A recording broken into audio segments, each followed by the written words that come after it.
Decía que es común escuchar expresiones que en algún momento nos las dicen a nosotros los sacerdotes, y es que, Padre, pídale usted a Dios que usted está más cerca de Él, ¿sí? O es que a usted le escucha más, ¿sí? Pídale usted, ¿no? Y aunque esto quizás tiene mucho que ver en la devoción propia de las personas y en la creencia o en la fe popular, por así decirlo, de la persona, donde se piensa que el hecho de que sea sacerdote y todo esto implica que estamos más cerca de Dios. No necesariamente es así. Ojo, con esto no quiere decir que no lo sea en todo caso, sino que todos, si vamos en el camino del Señor y cumplimos con sus mandamientos, estamos cerca de Dios. Sobre todo desde nuestro bautismo, cuando todos hemos sido llamados a ser sacerdotes, profetas y reyes. Esto implica no solo una vinculación a la gran familia de Dios, sino que usted también está dispuesto y está preparado en la capacidad de ofrecer a Dios holocaustos y sacrificios, como lo dice el Antiguo Testamento. Pero traducido al Nuevo Testamento sería de poder pedir al Padre, como el mismo Jesús lo decía: todo lo que pidas al Padre, Él te lo concederá.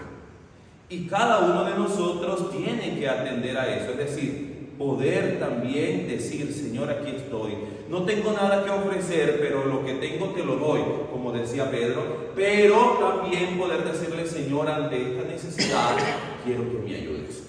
Comencé con esa frase porque precisamente hoy el texto del Evangelio gira en torno a la presencia de Jesús en medio de su familia y en medio de quienes le conocen. No es el hijo de María, el hermano de Santiago, de Juan, de Simón, de Judas, no están sus hermanas aquí con nosotros. Vea que esto tiende a confundir, sobre todo con los hermanos protestantes, cuando dicen que María tuvo más hijos, por ende Jesús tenía más hermanos, es decir, esto que mencioné aquí.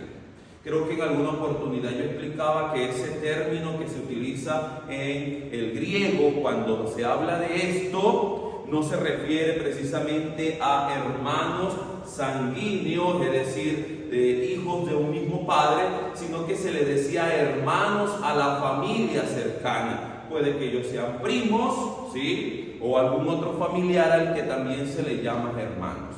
Y en esa oportunidad yo creo que comentaba cómo los hermanos árabes, cuando se relacionan entre ellos, se dicen hermanos, aunque no lo sean hermanos de sangre, ¿no?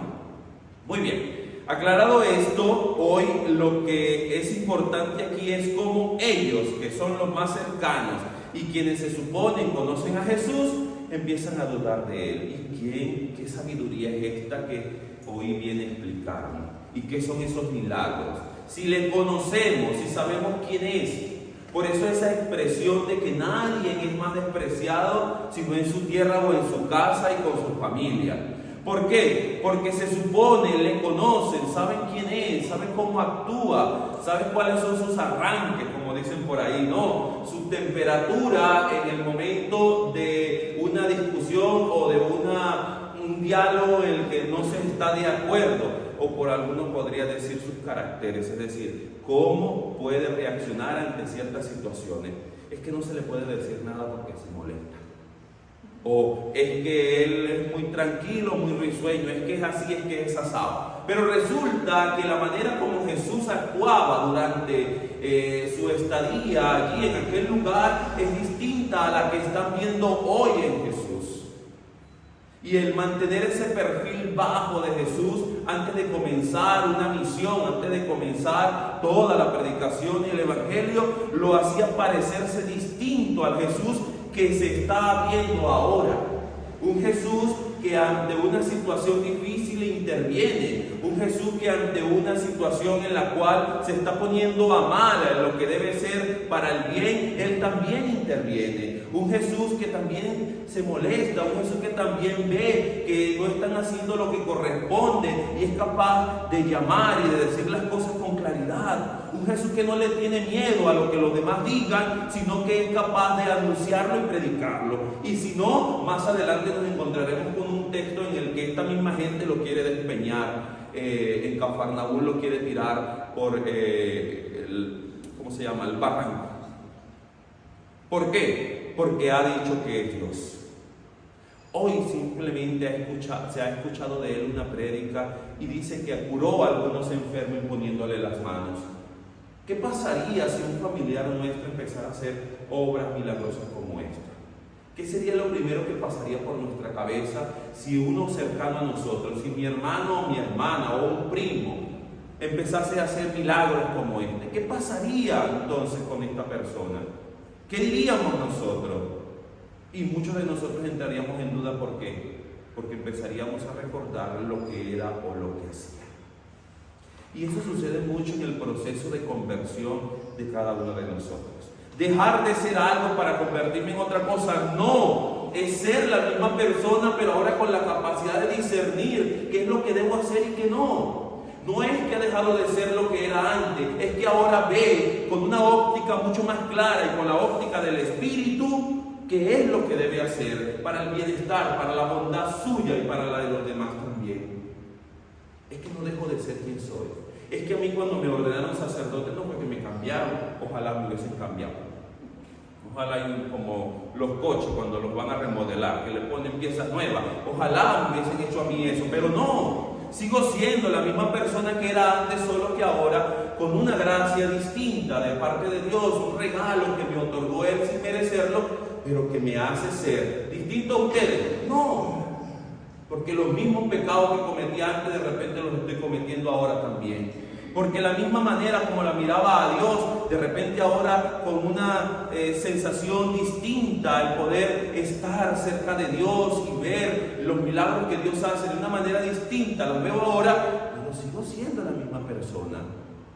Y tú, cuando decidiste seguir al Señor, cuando decidiste dar un paso más en acercarte al Señor, ¿no notaste el cambio que se generó en ti?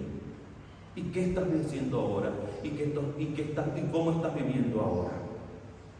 Por eso el Señor se extrañaba y se admiraba, dice, no por algo bueno, sino por la falta de fe de aquella gente, por la falta de fe de un grupo de personas que decía conocerle. El problema está, queridos hermanos, cuando tú y yo creemos conocer a Jesús, creemos conocer a Dios y resulta que cuando obra milagrosamente todavía eso nos sorprende o nos hace dudar.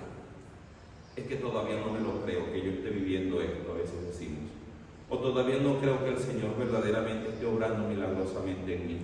No me lo creo todavía. Y ese fue el error que cometió esta cantidad de personas, por la cual dice que el Señor no pudo hacer milagros allí. ¿Y por qué no pudo hacer milagros? Porque la gente no creía. ¿Por qué no creía? Así que esa frasecita de que pídale usted, Padre, que usted está más cerca de Dios, es un indicativo de que usted, por sus propios medios, no cree que el Señor le pueda escuchar cuando usted le ore. Y tiene que buscar a alguien más que lo haga por usted. Pida y se le dará. Busque y encontrará. Toca, llama y se te abrirá, dice la palabra. Porque tú eres el que puedes hacerlo, porque perteneces a esa familia, porque eres parte de esta comunidad, porque no eres ajeno a ella, porque se te abrirán las puertas en el momento en el que tú toques para pedirle al Señor. Esas puertas del sagrario cada día están abiertas de par en par para que tú te acerques y lo busques y estés allí con Él. Pero tenemos que hacerlo. Y cuando no lo hacemos, es porque o nos dejamos llevar por lo que nos ofrece el mundo, por lo que hay afuera, o porque me da pereza, porque hoy no tengo ganas, porque estoy cansado, o tengo otras muchas cosas que hacer. Jesús está aquí en medio de nosotros. Y hoy nos repite las palabras que le ha repetido a esta familia, a su familia, a quienes dicen conocerle. Porque nadie es más rechazado sino en su pueblo, en su casa, con los suyos. Porque un profeta no puede profetizar en su tierra, porque no le creen. Por eso Jesús dice que hizo muchas obras milagrosas en los pueblos vecinos y se iba a otros lugares a predicar, a otros lugares donde sí acogieran y recibieran esa palabra. A otros lugares. No saben qué cosa más difícil es predicarle a tu propia familia. Y lo digo con experiencia. No sabe qué cosa más difícil es predicarle a otros curas. y lo digo con experiencia. O predicarle a los seminaristas, peor todavía. Y lo digo porque yo también fui seminarista y estamos pendientes, vamos a ver qué dice el padre, a ver si se equivoca. A ver si dice alguna burrada allí. No. Qué difícil entonces es que tú puedas ser ejemplo para los tuyos, para los que estaban ahí. Sobre todo si antes no tomabas en cuenta el ejemplo positivo que podías dar. Es decir, si antes lo que hacía parecía estar de una manera desordenada, y que el Señor quiso ir poniendo orden en tu vida, y ahora todos se extrañan de verte con ese cambio, de verte de esa manera, de ver cómo tu vida ha dado un giro de 180 grados totalmente, y tú verdaderamente has cambiado, porque el Señor obra milagrosamente en nosotros cada día. No nos sorprendamos entonces cuando el Señor me dé ese gran regalo, o nos dé ese gran regalo. No nos sorprendamos entonces cuando el Señor quiera sorprendernos verdaderamente con la gracia que nos concede cada día, hasta por el despertar y ver el nuevo día.